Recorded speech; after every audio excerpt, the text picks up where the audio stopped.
SV news కి స్వాగతం. ముందుగా హెడ్లైన్స్ చూద్దాం.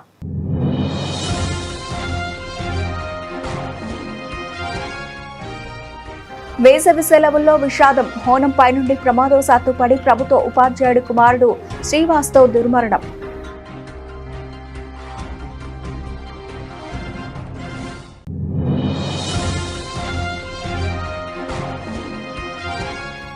హుస్నాబాద్ వద్ద అదుపు తప్పి కారు బోల్తా. ఒకే కుటుంబానికి చెందిన 4 గాయాలు, 2 పరిస్థితి విషమం.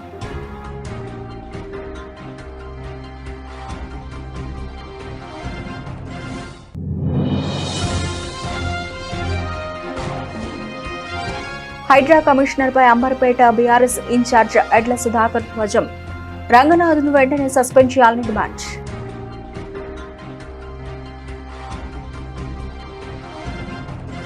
సిద్దిపేట జిల్లా హుస్నాబాద్ మండలం పందుళ్ల వంతెన సమీపంలో ఓ కారు అదుపు తప్పి బోల్తా పడింది.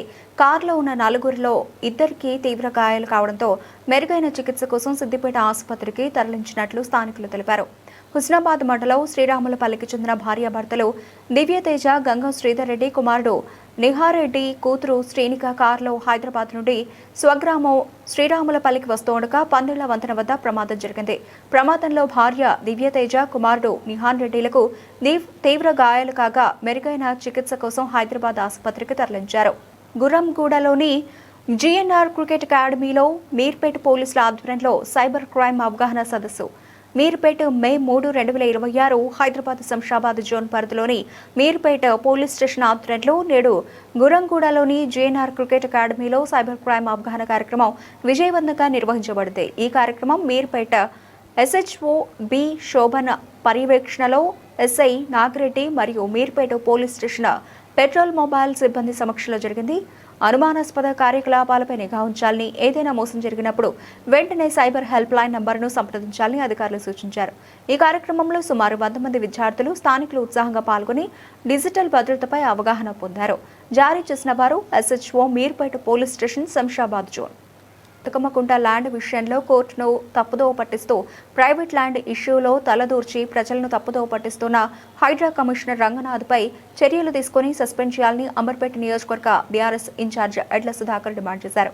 శనివారం హైడ్రా కమిషనర్ రంగనాథ్ తన ప్రైవేట్ ల్యాండ్ విషయంలో పత్రికా సమావేశాన్ని నిర్వహించడానికి ఖండిస్తూ అంబర్పేటలో ఆయన నివాసంలో పత్రికా సమావేశం నిర్వహించారు. సందర్భంగా ఎడ్ల సుధాకర్ మాట్లాడుతూ ఒక ఐపీఎస్ అధికారి అయి ఉండి కోర్టు ఇచ్చిన ఆర్డర్లను ధిక్కరిస్తూ ప్రజలను తప్పుదోవ పట్టిస్తూ ఈ సందర్భంగా ఎడ్ల సుధాకర్ మాట్లాడుతూ ఒక ఐపీఎస్ అధికారి అయి ఉండి కోర్టు ఇచ్చిన ఆర్డర్లను ధిక్కరిస్తూ ప్రజలను తప్పుదోవ పట్టిస్తూ తప్పుడు సమాచారంతో ప్రజలను ఆడిస్తున్న రంగనాథ్ను సస్పెండ్ చేయాలి. దీనిపై సెంట్రల్ హోమ్ మినిస్టర్కు, రాష్ట్ర డీజీపీకి ఫిర్యాదు చేస్తానని అన్నారు. సర్వే నెంబర్ 563/1లో ఉన్న 7 ఎకరాల తన ల్యాండ్ అగ్రిమెంట్ సెల్ను తప్పుపట్టడాన్ని రంగనాథ్ ఎవరు అనే ప్రశ్నించారు. ఒక ఐపీఎస్ అధికారి అయి ఉండి రెవెన్యూ రికార్డులను మారుస్తావా? మీరు చేసిన హక్కులలో కోర్టులో నిరూపించి మీపై చట్టమైన చర్యలు తీసుకుంటామని రంగనాథ్ను హెచ్చరించారు. రిపోర్ట్ అనేది 3 వీక్స్లో హైకోర్టు ఆదేశాలను ఇంప్లిమెంట్ చేసి వారికి కాంప్లైన్స్ రిపోర్ట్ ఇవ్వమని చెప్పినది. అది చేయాల్సిన బాధ్యత వారిది. అలాంటిది నేను సడన్గా వచ్చి నన్ను అవమానపరుస్తున్నాను, ఒక డిఫేమ్ చేస్తూ తప్పుడు సమాచారము మీడియా త్రో ఇవ్వడం అనేది ఆల్ ఇండియా సర్వీసెస్కి రూల్స్కి టోటల్లీ విరుద్ధము. అంతేకాకుండా రూల్ 17 నేను కోట్ చేస్తానండి. రూల్ 17 క్లియర్గా vindication of acts and character of members of the service అంటే IPS officer. No member of service shall except with the previous sanction of the government have recourse to any court or to press for the vindication of official act which has been the subject matter of adverse criticism or attack of a defamatory character. Court lo undanga varu ee rules binding when he is an IPS officer, when he is bureaucrat, court lo unna matter ni sub judice matter and ela తీసుకొచ్చినట్టు ముందు. అంతే కాకుండా ఇదే contempt కేసులో honourable high court వారిని చివాట్లు వేసింది. మీరు press meet ఎలా ఇచ్చారని దానికైనా అపాలజీ ఇచ్చి మళ్ళీ వాళ్ళు సుప్రీంకోర్టు దానిపైన వెళ్ళడం అనేది తీవ్రంగా ఖండించదగ్గ విషయము. దీన్ని డెఫినెట్లీ మేము concerned law and order department central home ministry కానీ ఇస్తాము, డీజీపీ కానీ ఇస్తాము. వారిపైన చర్యలు తీసుకోవాలా, వారిని సస్పెండ్ చేయాలా, వారిపైన తగిన రీతిగా చర్యలు తీసుకోవాలని మాత్రం మేము డిమాండ్ చేస్తాం. జ్యుడిషియరీ మన కంటెంప్ట్ లో క్లియర్ గా డిఫైన్ చేసింది, is interfering in to the judiciary process అని. Today is doing again. Already ఆయన కంటెంప్నర్ అని ఆల్రెడీ డిఫైన్ చేసినాక, సుప్రీంకోర్టులో కూడా ఆల్రెడీ అప్పీల్ చేసినాక, ఇవాళ మళ్ళా మీడియా ముందు వచ్చి తప్పులు చెప్పుకుంటా is trying to interfere into the judiciary. Why should he instigate public? What was the necessity for him to go before the press? You honor the Supreme Court orders, or you don't honor the Supreme Court orders. You explain in the affidavit. Fine. So what was the need for you to go before the press and try to defame me? Definitely we'll take legal action against him. We will see that some justification is done. To me, in turn, it should be across the state. Because 69-70 implement చేసి compliance report ఇవ్వమన్నది. Any fencing ఉంటే, agar ఎన్ని fencing ఉంటే అది ఎందుకు తీస్తలేరో reasonable affidavit ఇవ్వమని. 69-70 మాత్రం 69-70 ఏముంది, వారికి సంబంధించింది మోడిఫికేషన్స్ ఏవి చేసినా మొత్తం తొలగించాలి. తొలగించి ఎక్కడ కూడా హైడ్రాకు సంబంధించిన విషయం అని ఎక్కడ కూడా అనుకూలమైనది ఇక్కడ ఉండకూడదు. దానికి ట్యాంక్ కట్టినా ఆయనే ఒప్పుకున్నాడు, ఆ ట్యాంక్ నింపాలి. ఇంకొకటి ట్యాంక్ కట్టినాడు, ఆ మట్టంతా ఎక్కడ తీసుకెళ్ళినాడు, వెళ్ళేసి ఇక్కడనే పక్కకు అంబర్పేట అలీకే పక్కకు మొత్తం 100 feet రోడ్ అయితే మొత్తం అక్కడ అనుకున్నాడు, అక్కడ ఆర్డర్. ఇవాళ నింపాలి కదా అది. నువ్వు 12/6 లోపల వాపస్ రావాలంటే ఏదో టెంపరీ ట్యాంక్ చేసినావో దాని. వికారాబాద్ జిల్లాలోని వివిధ గ్రామాల్లో ఇష్టానుసారంగా కిరాణా షాపు యజమానులు అధిక ధరలకు విక్రయిస్తున్న పెట్రోల్, డీజిల్ సుమారుగా లీటర్ పెట్రోల్ రేటు 107 రూపాయలు, డీజిల్ లీటర్కు 96 రూపాయలు కనీస ధర ఉంది. కానీ కొన్ని గ్రామాల్లో అధిక ధరలకు పెట్రోల్, డీజిల్ కిరాణా షాపు యజమానులు విక్రయిస్తున్నారు. సామాన్యుడి జేబుకి కన్నం వేస్తున్నారు. ప్రధానంగా బండ్వారావు మండలం సల్చత్తాపూర్ గ్రామంలో 1 లీటర్ పెట్రోల్ 140 రూపాయల నుండి 150 రూపాయలకు, అదేవిధంగా లీటర్ డీజిల్ 130 రూపాయల నుండి 140 రూపాయల వరకు విక్రయిస్తున్నారని, దయచేసి అధికారులు, ప్రజాప్రతినిధులు తగు చొరవ తీసుకుని అధిక ధరలకు విక్రయించకుండా నియంత్రించాలని గ్రామస్తులు, యువకులు డిమాండ్ చేస్తున్నారు. అందరికీ నమస్కారం. మాది సల్బత్తాపూర్ గ్రామం. మా గ్రామంలో పెట్రోల్ రేట్లు కిరాణా షాప్ వాళ్ళు విచ్చలవిడిగా అమ్ముతున్నారు. 1 లీటర్ పెట్రోల్ రేటు కనీసం 30 నుండి 50 రూపాయలు అధికంగా తీసుకుంటున్నారు. ఎందుకని మేము ప్రశ్నిస్తే ఇష్టం ఉంటే పోసుకోండి, లేకుంటే లేదని విచ్చలవిడిగా మాట్లాడుతున్నారు. డీజిల్ కూడా అదే రేట్లో లీటరు 30 నుండి 50 దాకా ఎక్కువ అమ్ముతున్నారు. దీన్ని స్థానికంగా అధికారులు పట్టించుకొని పైన చర్య తీసుకుంటుంది. పెట్రోల్ రేటు మామూలుగా అయితే వీళ్ళు తెచ్చేది కర్ణాటకలో 110 రూపాయలకు తీసుకుని వస్తున్నారు. ఇక్కడ 150, 160 అమ్ముతున్నారు. 140, 150 రూపాయల కంటే. కరీంనగర్ జిల్లా హుజరాబాద్ పట్టణంలో విషాదం చోటు చేసుకుంది. స్థానిక విద్యానగర్ కాలనీలో నివాసం ఉండే ప్రభుత్వ ఉపాధ్యాయుడు మంచిగట్ల సంపత్ మాలతీల చిన్న కుమారుడు శ్రీవాస్తవ్ 9వ తరగతి చదువుతున్నాడు. వేసవి సెలవులు కావడంతో బిల్డింగ్ పై ఆడుకుంటున్న క్రమంలో ప్రమాదవశాత్తు బిల్డింగ్ పై నుండి కింద పడి తలకు తీవ్ర గాయమైంది. వెంటనే స్థానిక ఏరియా ఆసుపత్రికి తరలించగా పరిస్థితి విషమంగా ఉండడంతో మెరుగైన చికిత్స కోసం వరంగల్ ఎంజీఎంకు రిఫర్ చేశారు వైద్యులు. వరంగల్ ఎంజీఎంకు తరలిస్తూ ఉండగా మార్గ మధ్యలో శ్రీవాస్తవ్ మృతి చెందాడు. శ్రీవాస్తవ్ మృతితో స్థానికంగా విషాద ఛాయలు అలుముకున్నాయి.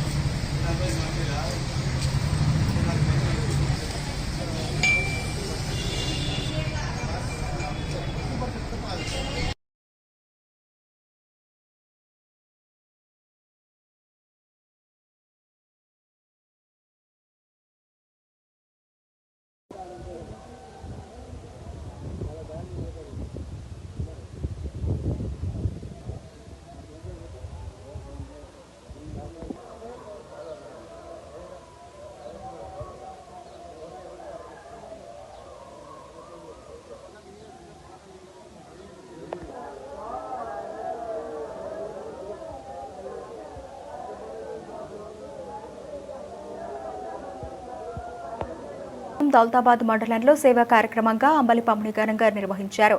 బౌరంపేటకు చెందిన యాదగిరి అండాలు గారి జ్ఞాపకార్థం ఈ కార్యక్రమాన్ని ఏర్పాటు చేయడం విశేషం. మండల కేంద్రంలో నిర్వహించిన ఈ అంబలి జావా పంపిణీ కార్యక్రమానికి గ్రామస్తులు విశేషంగా హాజరై సేవా భావాన్ని చాటుకున్నారు. ఈ కార్యక్రమాన్ని బౌరంపేటకు చెందిన గురుమూర్తి చారి, సురేష్ చారి కుటుంబ సభ్యులు హైదరాబాద్ నుండి వచ్చి నిర్వహించారు. ఎండ తీవ్రత పెరిగిన ఈ సమయంలో ప్రజలు ఎదుర్కొంటున్న దాహార్తిని దృష్టిలో ఉంచుకుని ముఖ్యంగా వృద్ధులు, చిన్నపిల్లలకు చల్లని అంబలి అందించడం ద్వారా ఉపశమనం కలిగించారు. మొత్తానికి దౌలతాబాద్ మండలంలో నిర్వహించిన ఈ అంబలి కార్యక్రమం సేవా స్ఫూర్తిని చాటుతూ గ్రామంలో ఐక్యతను మరింత బలోపేతం చేసింది.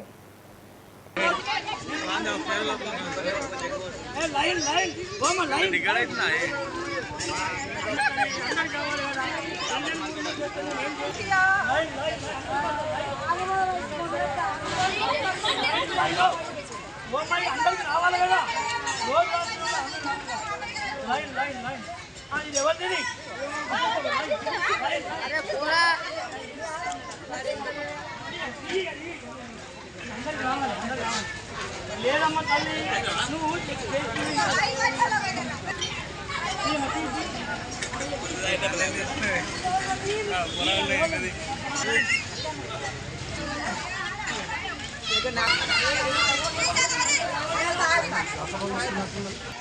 సేకరణకి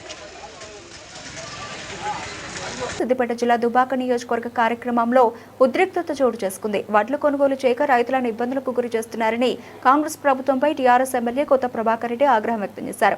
ఆయన ప్రసంగిస్తూ ఉండగా అధికారులు మైకులు నిలిపివేయడంతో ఉద్రిక్త పరిస్థితి నెలకొంది. దీనికి నిరసనగా ఎమ్మెల్యే మైక్ను నేలకేసి కొట్టి వడ్లు వెంటనే కొనుగోలు ప్రారంభించాలని డిమాండ్ చేస్తూ నేలపై కూర్చొని నిరసన చేపట్టారు.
దౌలతాబాద్ మండల కేంద్రంలోని షేర్పల్లి గ్రామంలో హృదయాన్ని తాకే సామాజిక సంఘటన చోటు చేసుకుంది. గ్రామానికి చెందిన జక్కుల శ్యామల కుమార్తె రితిక వివాహ వేడుక ఘనంగా జరిగింది. ఈ కార్యక్రమానికి దుబాక నియోజకవర్గం ఇన్ఛార్జి శ్రీనివాసరెడ్డి ముఖ్య అతిథిగా హాజరై ఆశీర్వదించారు.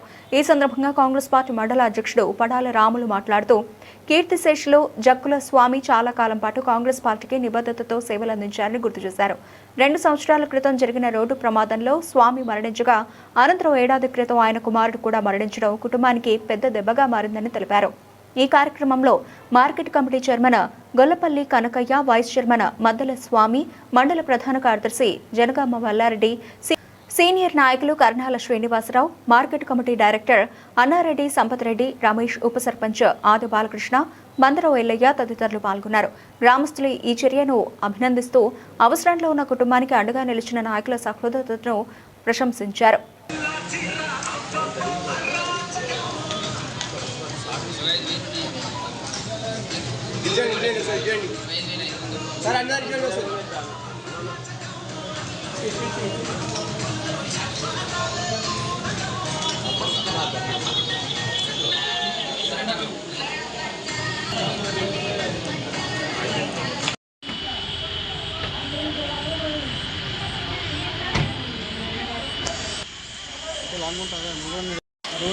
ఈరోజు మన చేరుపల్లి బండారం విలేజ్లో గతంలో మన విలేజ్ కాంగ్రెస్ పార్టీ అధ్యక్షుడు స్వామి ఉండే ఆయన ఈ యాక్సిడెంట్లో దాదాపు ఒక 2 సంవత్సరాల క్రితం చనిపోయిండు. తర్వాత వాళ్ళ కొడుకు కూడా చనిపోవడం జరిగింది.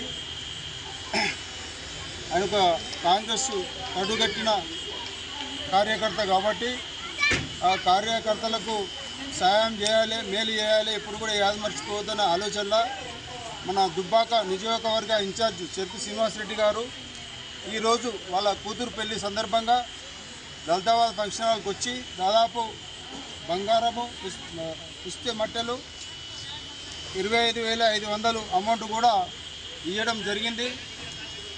మన చెరుకు శ్రీనివాసరెడ్డి గారు ఇప్పుడు కాకుండా గతంలో కూడా ఆయన అమెరికాలో ఉన్నప్పుడు కూడా ఎన్ఆర్ఐ ఫండ్స్ తీసుకొచ్చి ఇక్కడ ఆపదలను సంపదలను అందరికీ కార్యకర్తలకు కానీ ప్రతి ఒక్క పేదలకు ఇచ్చిన దాఖలాలు ఉన్నాయి. అదే బాటలో కొనసాగుతున్న సీనన్న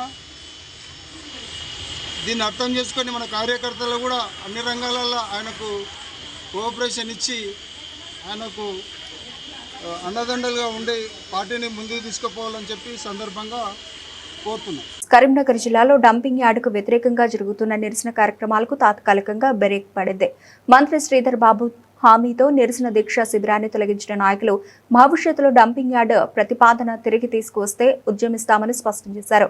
కరీంనగర్ జిల్లా హుజరాబాద్ మండల శివారులోని సిరిసపల్లి గ్రామంలో నిర్మించ తలపెట్టిన డంపింగ్ యార్డుకు వ్యతిరేకంగా గత 42 రోజులుగా నిరసన కార్యక్రమాలు కొనసాగుతున్నాయి. అన్ని రాజకీయ పార్టీలు నిరసన కార్యక్రమాలకు మద్దతు ఇవ్వగా స్థానిక ప్రజల నుండి భారీ మద్దతు వచ్చింది. దీంతో మంత్రి శ్రీధర్ బాబు డంపింగ్ యార్డు వ్యతిరేక కమిటీ జేఏసీ నాయకులతో సమావేశం ఏర్పాటు చేసి డంపింగ్ యార్డు వద్దని ప్రజలు చేస్తున్న నిరసన కార్యక్రమాలు తమ దృష్టికి వచ్చాయని, ప్రజా నిర్ణయాలకు వ్యతిరేకంగా కాంగ్రెస్ ప్రభుత్వం ఎటువంటి నిర్ణయం తీసుకోదని మంత్రి పొన్నం ప్రభాకర్ తో కలిసి ముఖ్యమంత్రి దగ్గరికి వెళ్లి సమస్య పరిష్కారానికి కృషి చేస్తానని హామీ ఇచ్చారని జేఏసీ నాయకులు అంటున్నారు. దీంతో దీక్షా శిబిరం వద్దకు చేరుకున్న హుజరాబాద్ కాంగ్రెస్ పార్టీ నియోజకవర్గ ఇన్ఛార్జ్ ప్రణవ్ బాబు జేఏసీ నాయకులతో మాట్లాడి దీక్షా శిబిరాన్ని తొలగించాలని కోరారు.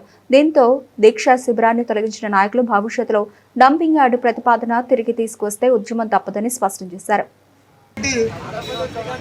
ఇవాళ వారిని అధికార పార్టీ కనుక మనం వారి మీద విశ్వాసం ఉంచి విరామం మాత్రమే విరమణ కాదు. దెబ్బలు ఎక్కువ కాబట్టి ఆ దెబ్బలు మనకు వస్తా ఉంటాయి. మంచి చేసినా వస్తాయి, చెడు చేసినా వస్తాయి. ఎవరు బాధపడాల్సి మనకి తెలిసిన వెంబడే జేఏసీ నాయకులందరూ పాలకవర్గం వ్యవహారాల శాఖ మంత్రులు గౌరవనీయులు దుద్దిల్ల శ్రీధర్ బాబు గారి వద్దకి ఈ వేస్ట్ ఎనర్జీ ప్లాంట్ రద్దు కోసం షెడ్యూల్ వారు ఇచ్చిన సమయం మేరకు మరి ఈరోజు వారికి కేటాయించడం జరిగింది. వారికి ఈ ఉద్యమంలో మున్సిపాలిటీకి సంబంధించి సిరిసపల్లి గ్రామం దాంట్లో వేస్ట్ ఎనర్జీ ప్లాంట్ ఒకటి రాబోతుంది.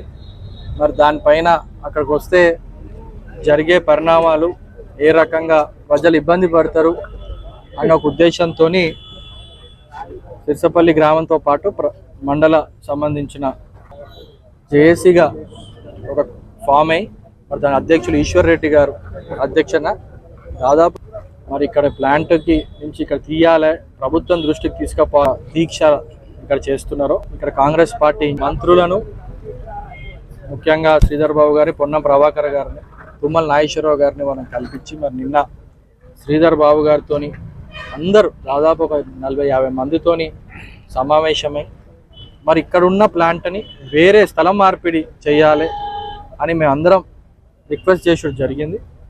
సో దానికి వారు సానుకూలంగా స్పందించి ఖచ్చితంగా దీనిపైన ఎటువంటి ప్రతిపాదనలు ఇంకా లేవు, మా దృష్టికి కూడా రాలేదు, ఇంకా దీన్ని రాకుండా చేసేది కూడా మేము చూసుకుంటాం. ఎందుకంటే ప్రజలకు ఇబ్బంది పడేది ప్రభుత్వం, ముఖ్యంగా కాంగ్రెస్ ప్రభుత్వం. మనకి గట్టి నమ్మకం ఒకటి మాకు ఇచ్చిండ్రు, దా వంతు కృషి కొనసాగుతుంది. రేపు రానున్న రోజుల్లో కూడా వేరే ఏ స్థలంలోనైనా పెట్టుకోండి, మా హుజరాబాద్ మాత్రం ఈ ప్లాంట్ వద్దు అనేది వారికి కూడా మేము విజ్ఞప్తి చేయడం జరిగింది. ఆ మేరకే మరి ఇక్కడ ఈరోజు జేఏసీ నాయకులు 42 రోజుల నుంచి ఏదైతే దీక్ష చేస్తున్నారో మరి దాన్ని విరమించుకోవాలి అని ప్రభుత్వం తరఫున ఇక్కడ పార్టీ ముఖ్యంగా తరఫున ఇన్ఛార్జ్గా నేను మరి ఇక్కడికి వచ్చి వాళ్ళకి విజ్ఞప్తి చేయడం జరిగింది. సో ఇదే విధంగా రేపు రానున్న రోజుల్లో దీన్ని రాకుండా చూసే బాధ్యత కూడా ఇక్కడ ఇన్ఛార్జ్గా కాంగ్రెస్ పార్టీ ఇన్ఛార్జ్గా కూడా మేము తీసుకుంటామని చెప్పి నేను తెలియజేస్తూ, సో దీన్ని రాజకీయ కోణంలో తీసుకుపోయే ఉద్దేశం వేరే పార్టీలకి వాళ్ళు చేస్తున్నారు కాబట్టి హుజురాబాద్లో వేస్ట్ టు ఎనర్జీ ప్లాంట్ ఏర్పాటు రద్దు చేయాలని చెప్పి డిమాండ్ చేస్తూ గత 42 రోజులుగా ఇక్కడ నిరసన దీక్ష కొనసాగుతూ ఉంది. ఆ నిరసన దీక్షలో చాలామంది ప్రజలు స్వచ్ఛందంగా వచ్చి ఈ ఉద్యమంలో భాగస్వామ్యం కావడం జరిగింది. వారందరికీ కూడా పేరు పేరున ధన్యవాదాలు తెలియజేస్తూ ఇవాళ ఈ సమస్యను మరి ప్రభుత్వం దృష్టికి ప్రధానంగా జిల్లాకు సంబంధించినటువంటి సీనియర్ మంత్రి దుద్దిల శ్రీధర్ బాబు గారి దృష్టికి నిన్ననే తీసుకువెళ్ళి మరి వారు 1 గంట సేపు అఖిలపక్ష కమిటీ జేఏసీతోని చర్చించడం జరిగింది. పూర్తి స్థాయిలో వారు హామీ ఇచ్చి హుజురాబాద్లో ఏర్పాటు కాకుండా నేను చూస్తానని చెప్పి త్వరలోనే మళ్ళీ ఒక సమావేశం ఏర్పాటు చేస్తానని కూడా మిమ్మల్ని పిలుస్తానని కూడా చెప్పడం జరిగింది. తన పట్ల తనకు నమ్మకం ఉంచండి, నేను తప్పకుండా హుజురాబాద్లో రాకుండా చూస్తాను, నా బాధ్యత ఇది, నేను బరువు బాధ్యత అంతా కూడా నేనే తీసుకుంటాను, రేపు అట్లాంటిది ఏమైనా ఏర్పడినట్లయితే తప్పకుండా నేనే ముందుండి మీ ఉద్యమాన్ని నడుపుతానని చెప్పి చెప్పడం జరిగింది. ఆ నమ్మకం మంత్రి గారు ఇచ్చినటువంటి నమ్మకం విశ్వాసంతో మనం ఈ ఉద్యమాన్ని ఈరోజుకు నిరసన దీక్షను ముగిస్తూ దానికి ఒకవేళ పరిష్కారం దొరకపోయినట్లయితే భవిష్యత్తులో మళ్ళీ ఉద్యమం పోరాటం స్టార్ట్ చేయడానికి మేము సిద్ధంగా ఉన్నామని చెప్పి కూడా ఈ సందర్భంగా తెలియజేస్తాం. సిద్దిపేట మున్సిపాలిటీ అభివృద్ధికి అందరూ సహకరించాలని శాసనసభ్యులు కొక్కిరాల ప్రేమ్సాగర్ రావు అనంతరం వారు మాట్లాడుతూ పట్టణంలోని ఉత్కూరు చౌరస్తా నుంచి పాత బస్టాండ్ వరకు 80 ఫీట్ల రహదారి వెడల్పును మహాలక్ష్మివాడ 30 ఫీట్లు తగ్గించేది లేదని తేల్చి చెప్పారు. ఈ నెల 6వ తేదీ వరకు రోడ్డు వెడల్పులకు సమయం ఇస్తున్నామని 7వ తేదీ నుంచి మున్సిపాలిటీ అధికారులు సిబ్బందితో జేసీబీలతో కూల్చివేతలు ప్రారంభిస్తామన్నారు. ఈ కార్యక్రమంలో municipal commissioner Vijay Kumar, chairperson Donta Anjali Narasaiah, vice chairperson Motkuri Rajeshwari, Venkata Swamy Goud, market committee vice chairman Arif, కౌన్సిలర్లు చల్ల నాగభూషణం, చింత అశోక్ కుమార్, చిన్న రమేష్, కాంగ్రెస్ నాయకులు, కార్యకర్తలు పాల్గొన్నారు.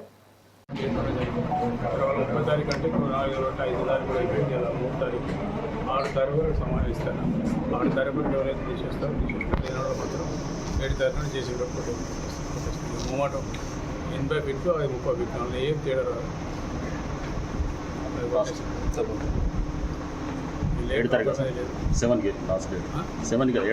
7 నాడు కొట్టేస్తాం. 6 లోపల వాళ్ళు తీసుకుని లేకపోతే 7 నాడు కొట్టేస్తాం. వాళ్ళు తీసుకుంటే నష్టం తక్కువ జరుగుతుంది, కాపాడుకోవచ్చు. వీళ్ళు కొడితే అడ్డం తిరిగి చేసి కొడితే కరెక్ట్ ఆడికైతే అటు పక్క కూడా అలా తగ్గేది ఏం లేదు. తగ్గేదేం లేదు. తగ్గుకోవాలంటే నేను హైదరాబాద్ అవుతాయి అంటే బాగా మీటింగ్ పెడతా, పట్టణంలో మీటింగ్ పెడతా. పట్టణం ప్రజలు ఏది డిసైడ్ అవుతారు. మరి మీటింగ్ పెట్టుకుంటారా? మీటింగ్ పెట్టి వాళ్ళు 100 అని అనుకోని 100 కొట్టి పెడతారు. 100 అంటాం సార్. 100 అంటే మరి ఇప్పుడు మీటింగ్ పెట్టి 100 చేయమంటారా? వాళ్ళు ఇచ్చే వాళ్ళు తీసేసుకుంటే వాళ్ళు డిసైడ్ చేసుకోవాలి. ఒకరు గుర్తుపెట్టుకోవాలి, ప్రజలతో ఎన్నుకున్నా కాబట్టి ప్రజల అభిప్రాయం ఇక్కడ పైన. నేను అప్పటికీ మరి వ్యాపారం అంతా దృష్టిలో పెట్టుకొని ఎక్కువ డ్యామేజ్ అవ్వకుండా ఇన్వై చేస్తే దాన్ని పట్టుకొని నెల రోజుల నుంచి ఒకరి తర్వాత ఒకరు 15 పైసలు కూడా జమ చేసినట్టు 15 ఇస్తే సాధించారు. 2 నుంచి 3 చేస్తే వాళ్ళే స్వచ్ఛందంగా చేసుకున్నట్టు అంటున్నారు సార్. ఒక 2-3 ఫీట్లను తగ్గిస్తే స్వచ్ఛందంగా చేసుకుందామని అనుకుంటున్నారు వాళ్ళు. చెప్పి ఆలోచన 100 చేస్తే ఇప్పుడే చెప్తాను. నేను 100 ఫీట్లు మున్సిపాల్ ఉన్నా కూడా నేను నా సొంత నిర్ణయం తీసుకుని నష్టం యొక్క జరగద్దని చేసి దాన్ని వాళ్ళు ఇంకా అలసిగా తీసుకుంటే నేను ఏం చేయలేను. నేను నా చేతిలో కూడా ఏం లేదు. ఒకసారి ఇప్పటివరకు ఎంత టైం ఇచ్చినా వాళ్ళు ఏదో ముందర పందిళ్ళు తీసేస్తాను, రేకులు తీసేస్తాను, సరిపోతాను కాదు. నేను ఎవరిది నష్టం చెప్తాను, ఎవరు తీసుకుంటాను. ఇన్ని రోజులు శాతగా ఉన్నారు కాబట్టి వాళ్ళ రోడ్డు ప్రాపర్టీని ఎంజాయ్ చేశారు. రోడ్డు ఒకటి ఇంట్లో వాడుకున్నారు, దాని మీద అనుభవించింది. ఇప్పుడు సవాలు లేదు సార్. ఒక్కసారి ఒక్కసారి చెప్పి కొంచెం టైం సార్. ఇక టైం చెప్పారు సార్. ఇక టైం 7 తారీఖు నేపాల్ పర్మిషన్ పోలీసులు రమ్మని సార్. ఒక నిమిషం చెప్పరా? 10 నిమిషాలు చెప్పుడు లేదు. చెప్పి ఊరు కొట్టలేదు కదా సార్. ఎండలు కొడతాను ఎండలు కొడతారు. ఎండలు టైం ఇచ్చింది కదా ఇప్పటిదాకా ఒక్కసారి కదా 3 సార్లు టైం ఇచ్చాము. రమణ పోలీసు ఒక గంట కూడా టైం, ఒక గంట కూడా టైం. ఎండాకాలం వానకాలం. 7 తారీఖు వీళ్ళ ప్రొటెక్షన్ 6 తారీఖు చూస్తారు. తీసేది 8 తారీఖు ప్రొటెక్షన్ ఇవ్వండి, తీసుకోవాలి. 7th స్టార్ట్ చేయడం. 7th నాడు స్టార్ట్ అయింది. అది 6 తారీఖు వరకు టైం ఇస్తారు. తీసుకుంటూ తీసేస్తారు. ఫస్ట్ ఒక సైడ్ చేసి తర్వాత చేస్తారా? 2 దిక్కులు కొట్టేది. ఒకటి 6 జేసీబీలు పెడతారు. 6 కాబట్టి 10 పెడతారు. 2 రోజులు కొట్టుపడతామని చెప్తాను. 2 రోజులు కొట్టుపడితే పని స్టార్ట్ కావాలి. ఇప్పుడు దేని శాంక్షన్ అయ్యేది, టెండర్ అయిపోయింది, వర్క్ స్టార్ట్ చేయాలి. ఎండాకాలం పోతుంది. ఇప్పుడు ఎండాకాలం తర్వాత వర్షాలు పడితే తర్వాత అవి డ్రైన్ చేయొచ్చు సార్, చెప్పండి మీరు. డ్రైన్ అయితే కదా రోడ్ చేసేది, ఫుట్పాత్ చేసేది. అట్లా లేదు భయ్, మన ఇంట్లో కాంప్రమైజ్. ఇప్పటికే నేను మంచిర్యాల కన్నా ఇక్కడ చాలా టైం ఇచ్చాను. ఇవాళ కదా 3-4 నెలల నుంచి మాట్లాడుతున్నా, 3 నెలల నుంచి చెప్పిన తర్వాత గీతలు పెట్టి కూడా 3 నెలలు అయిపోయింది. ఇప్పుడు మీరు ఎవ్వరు కూడా త్యాగం చెప్తలేదు. ఇన్ని రోజులు మీరు ఉత్త పుణ్యానికి శాతకాన్ని ఉండకూడదు. అందరు మీరు దాన్ని వాడుకొని ఎంజాయ్ చేసిండు. ఇవాళ మీ దగ్గర గుంజుకుంటలేను, పూర్తి రోడ్ల దగ్గర అదే తీసుకుంటాను. మీది కాదు అది. ప్లస్ ఇంకోటి రైస్ మిల్ చెప్తున్నాడు బాబు, నువ్వేదో ప్లాట్ పెట్టగెత్తుగా అంటే నేను చెప్తానా, మర్యాదగా చెప్తున్నా, నువ్వు మిగతా వాళ్ళతో పాటు చెయ్యి. లేకపోతే రైతులతోటే కంప్లైంట్ ఇచ్చి రోజు 2 కేసులు పెడతాను చెప్తాను. పీడియాక్ట్ చేస్తాను. ప్లస్ నువ్వు ప్లాట్ని నువ్వు జీవితకాలం నేను బతికిన రోజు ప్లాట్ అమ్మలేవా? అందుకని ఇండస్ట్రియల్ కన్వర్షన్ కాదు అది. నేను అంటే ప్లాట్ పెడతాను లేదు సార్. రాష్ట్రంలో రైస్ మిల్ నడపలేక, ఎందుకంటే అంత ఫ్రీ ఉంటుంది సార్. ఫ్రీ ఉంటే మొత్తం డిక్లేర్ చేసి రైస్ మిల్ మాకు లైసెన్స్ స్కాన్ చేయమని చెప్పి స్కాన్ చేసి పారేస్తారు. ఇక పర్మనెంట్గా లైసెన్స్ స్కాన్ చేస్తారు.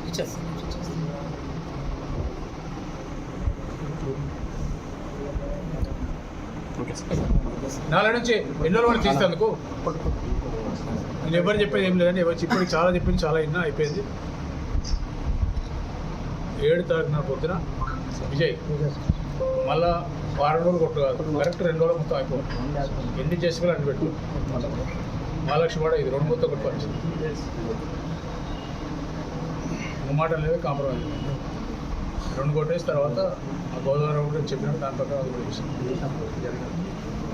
చేసేస్తే వెంటనే పనులు స్టార్ట్ చేసుకోవచ్చు. బులెటిన్ ముగించే ముందు హెడ్లైన్స్ మరొకసారి.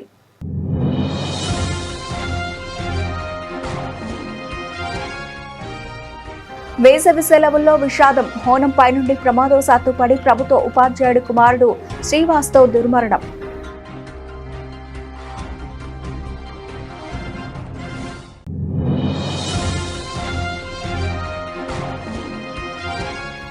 హుస్నాబాద్ వద్ద అదుపు తప్పి కారు బోల్తా. ఒకే కుటుంబానికి చెందిన 4గురికి గాయాలు, 2 పరిస్థితి విషమం.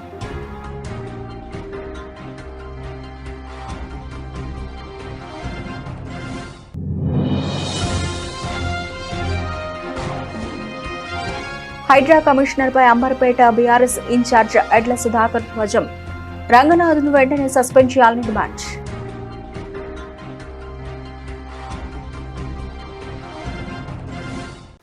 ఇవి ఇప్పటివరకు నబిల్చిన అప్డేట్స్. మరిన్ని అప్డేట్స్తో మళ్ళీ కలుద్దాం.